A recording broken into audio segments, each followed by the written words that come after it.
changed. But what have I done? I have said, yes, we're going to increase the VAT by 8% for two reasons. Mm-hmm. Number one, because having differential rates, one at 8%, others at 16%, poses a problem, an integrity problem.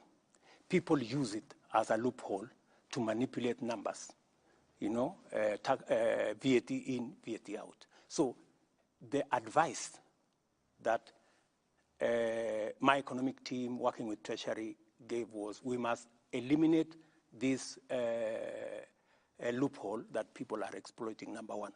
Number two, this 8% that we are adding is going to give us about 50 billion shillings. Mm-hmm. It will begin to deal with the problem of roads across the country. Okay. But what have I done to balance it out? Because I made a commitment that we need to relook, right? I have removed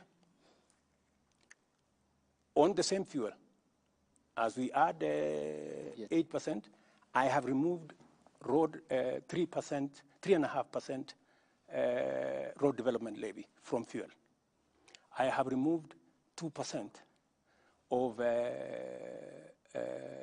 IDF on the same fuel. And to balance it out, because it is the same Kenyan who is going to pay from their pocket, I have removed VAT 8% on gas. And I have removed other taxes that I'm going to explain to you, about 14 other taxes that I have removed to try and even so that we have a balanced budget. Okay. We'll talk about the other taxes as proposed in the finance bill, which will come before Parliament. But you have mentioned that there is a team of economic advisors. Right. David Day has been in your campaign team throughout the campaign before the elections. So is the current National Treasury Cabinet Secretary, Professor Njuguna Ndung'u. When you came to the presidential debate and you made the remarks on the 26th of July, which I quoted you verbatim, I think you said majority of taxes that are in that bracket, 15 almost you said, but we need to integrate at least these 15 different types of taxes. Did they not advise you, or you did not take the advice? Precisely, if you heard me clearly, there are many other taxes that we have since removed. So you must look at it in context. Yeah? What my economic team advised that time is that we need to relook at these taxes. When we came into government, we found a situation. The country was in a crisis. And by the way, I have had to make very difficult decisions. In fact, coming into office, I had to cancel the borrowing of about 300 billion shillings that the intention was to borrow. That would have taken the country down the cliff. I had to step in and stop many of the subsidies that were being dished left, right, and center. I had to make many changes.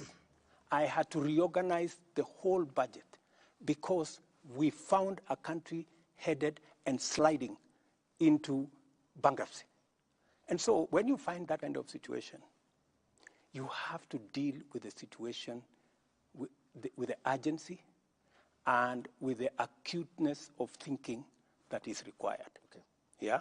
You don't operate outside a context. So the question that you have asked me,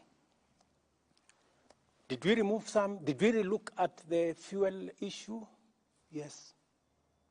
We said, while it is true that we have a crisis and we have to deal with a pending bill of 700 billion for the roads that we have, while it is also true that we have to look at what additionally we can do, but we need to put a relief on Kenyans. Okay. That's why, apart from, and you know the reason why the tax on the VAT on fuel or petroleum products is much more attractive is because it is spread across all Kenyans.